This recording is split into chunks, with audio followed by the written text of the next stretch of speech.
Your e-bike said 60 miles per charge. You got 28. You blamed the battery. Maybe you even started looking at bigger battery upgrades.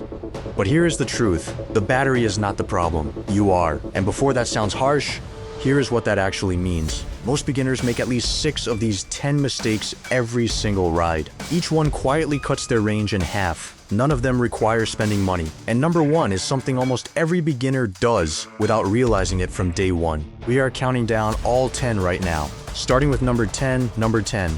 You are carrying too much weight. Let's start with the most obvious one that most people still ignore. Your e-bike motor has one job: move weight. Your weight, the bike's weight, and everything you load onto it.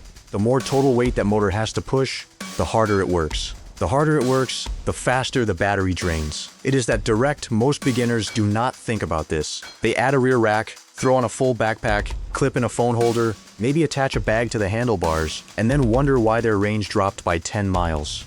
It does not take a massive load to make a real difference. Even an extra 20 pounds forces the motor to pull more current on every single pedal stroke for the entire ride. Hills make this worse fast. On flat ground, extra weight still costs battery. But the moment you hit even a mild slope, the motor is now fighting both gravity and the added load at the same time. The battery drops hard in those moments. Smart riders think about every pound they bring. If you commute, go through your bag. A heavy laptop, 3 full water bottles, a full change of clothes, it adds up quietly. Carry only what you need for that specific ride. The bike's own build matters too. Fat tire e-bikes have more rubber in contact with the ground compared to narrower tires on smooth pavement. That extra surface area creates more rolling resistance. The motor has to work harder just to keep moving at normal speed, even before you add a single item to the bike. Weight is drain number 1 on this list. But the next mistake is even easier to fix, and almost no beginner ever checks it. Number 9. Your bike is fighting itself. This one genuinely surprises people. Your battery could be healthy. Your tires could be fine. But if your bike is poorly maintained, you are bleeding range on every single mile, and you cannot feel it happening. A dry, dirty chain creates friction in the drivetrain. That friction is not just wear, it is wasted energy. The motor has to push harder to move a chain that is grinding instead of gliding. The same problem comes from brakes. If a brake pad is slightly rubbing against the rim or disc rotor, your bike is spending battery power fighting its own drag. Every revolution of the wheel, that pad is stealing energy. Think of it this way. It is like driving a car with the parking brake slightly engaged. The engine fights the resistance the whole time. You barely notice it in the moment. But the fuel drains faster. Most beginners skip maintenance completely. They charge the battery, hop on, and ride.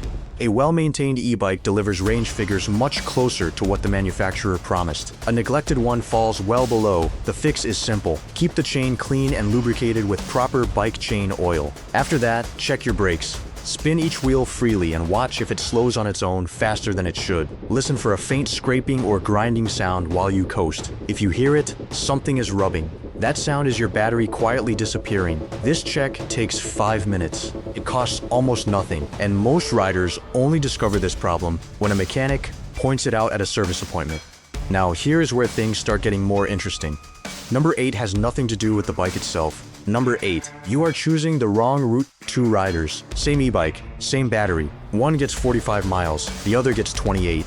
The difference is the road they chose. Terrain is one of the biggest hidden drains on an e-bike battery, and most beginners do not plan for it at all. They ride the same roads they always did on a regular bike, not thinking that hills that felt manageable before now cost real battery power every single time. Climbing a hill forces the motor to pull high current from the battery. The steeper the hill, the more it demands. Even gently rolling terrain increases overall battery drain compared to a flat road. The motor is never fully resting when the ground keeps tilting up. Wind is just as damaging, and most riders forget about it entirely. Riding into a strong headwind feels almost identical to climbing a hill in terms of what it costs the motor.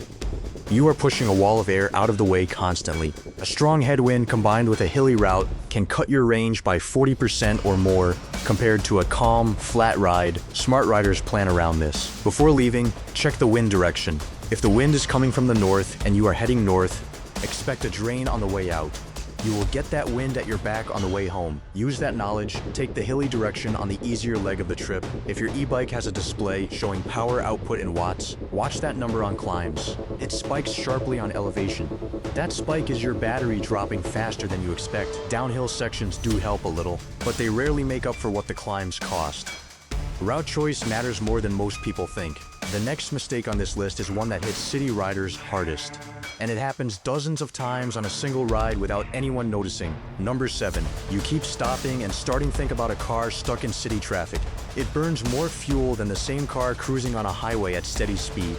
That is because every start from zero costs engine power. An e-bike works exactly the same way. Every time you stop completely and then start moving again, your motor pulls the highest current it will pull during that entire section of road. Getting a heavy bike and a full-grown rider moving from a dead stop takes a serious burst of energy. And if you are riding through a busy area with traffic lights, crosswalks, stop signs, and pedestrians stepping out, you could be doing this 30 or 40 times on a single ride. The power spike at each restart is invisible.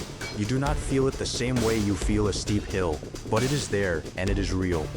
For city riders, this habit is one of the biggest quiet battery drains they never catch. The fix is about anticipating the road ahead. If you see a red light 200 feet ahead, ease off the pedals and coast into it instead of riding at full speed until the last second. Starting from a stop in a lower gear also helps. The motor does not have to spike as hard to get momentum going. Keep a smooth, steady rhythm between stops rather than riding hard in bursts. Riders who develop that kind of consistent pace through traffic consistently get better range than those who ride aggressively and brake hard. The battery does not care how fast you look, it cares how much power you pulled. Now we are into the top 6. And number 6 is a mistake that catches almost every beginner. This one has a number you need to know. Number 6. Your tires are soft and you do not know it quick. Question. When did you last check your tire pressure? If the answer is never, or I squeeze it and it feels okay, then stop here. This section is for you.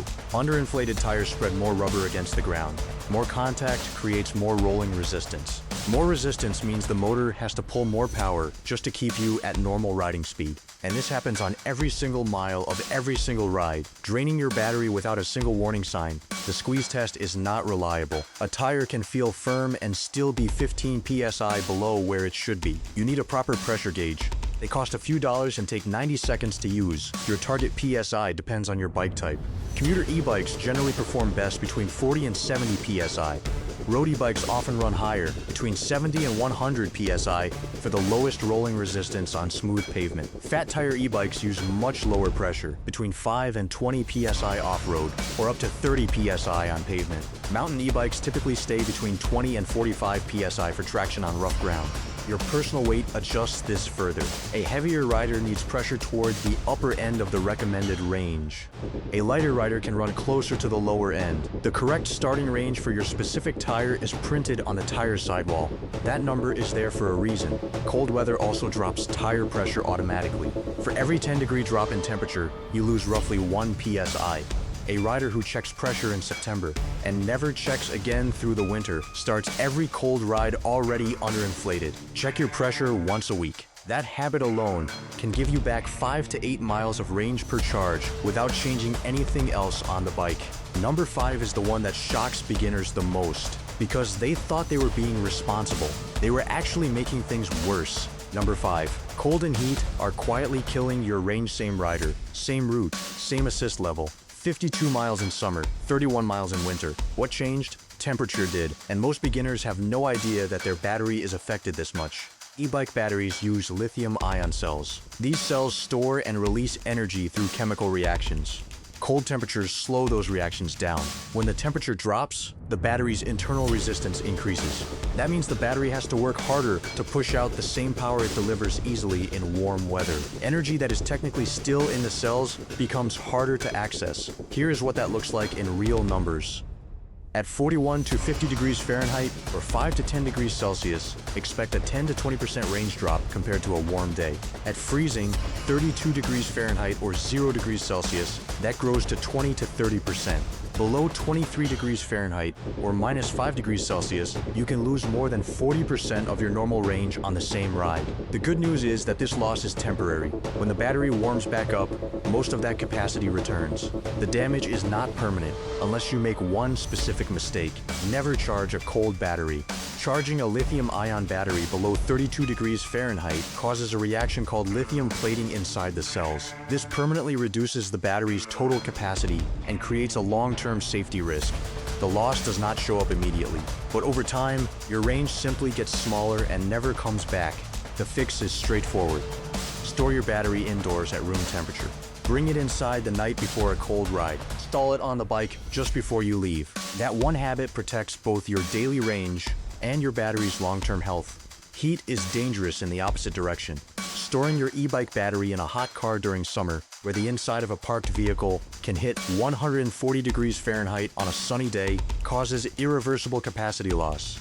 The battery does not explode. It just slowly becomes a smaller battery than the one you bought, and you will only notice it months later when your range is shorter than it used to be. Number 4 is a charging habit that most beginners get completely wrong from the very first day they own the bike. Number 4. You charge to 100% every single time. This one feels wrong to most people. You want a full battery. More charge should mean more range. So you plug it in every night and wake up to 100%. That makes sense, right? Not exactly. Lithium-ion batteries degrade faster when they are stored at full charge. Keeping the battery sitting at 100% for long periods stresses the individual cells.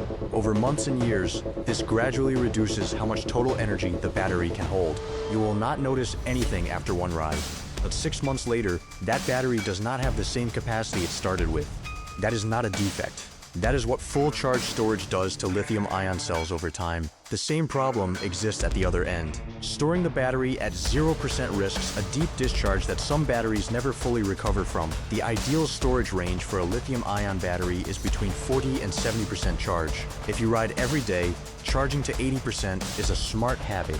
You still get strong range on daily rides. But you are not stressing the cells by sitting them at their maximum every night. Many modern e-bikes now include a charge limit setting in the display or the connected app.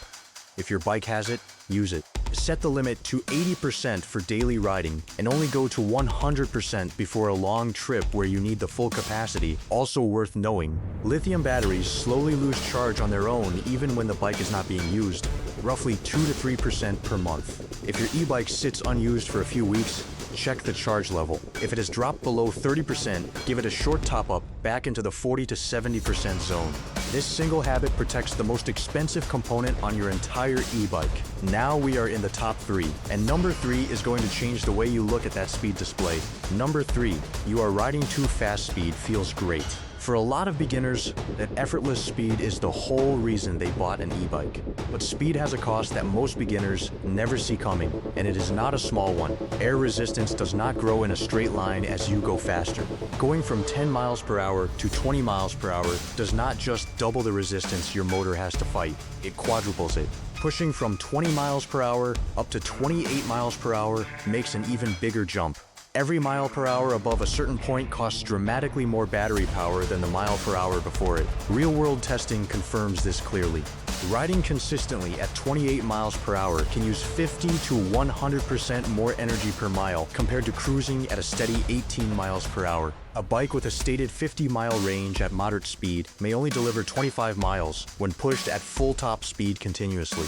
The time you save is also smaller than most people assume. On a 10-mile commute, riding at 28 miles per hour instead of 20 miles per hour saves you roughly 6 minutes, but it costs you 7 miles of potential range. For most people on most rides, that trade does not make sense. The most energy-efficient speed range for most e-bikes is between 12 and 16 miles per hour. Below 12, the motor runs efficiently but the ride is slow. Above 20, aerodynamic drag starts eating battery at a rate that adds up fast every mile.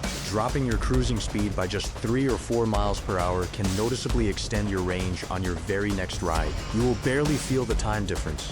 Your battery will feel it on every mile. Number 2 is the biggest mistake most beginners make. And if you have ever left the assist cranked to the top and barely pedaled, this one is aimed directly at you.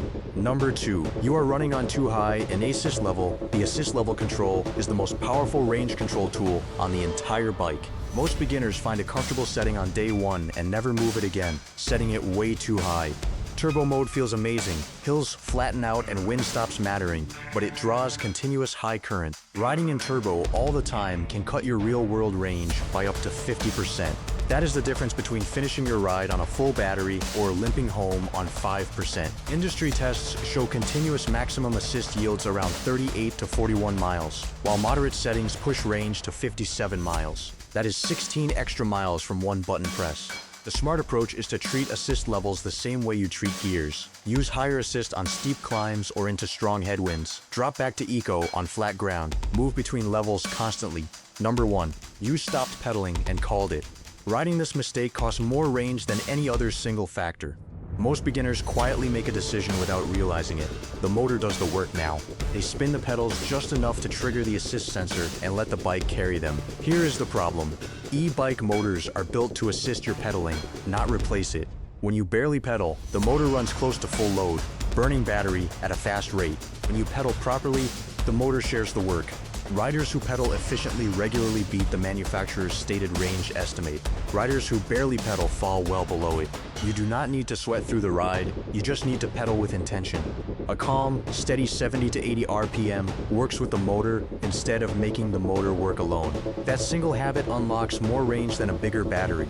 Conclusion: if your e-bike is giving you half the range it should, start with number 1 before you do anything else. Pedal more. Drop the assist down 1 level. Slow your cruising speed slightly. Check your tire pressure before the next ride. Those 4 changes together can transform your range without buying a single new part. The battery was never your real problem. How you ride was always the answer. That is the secret the title promised, and now you have all of it.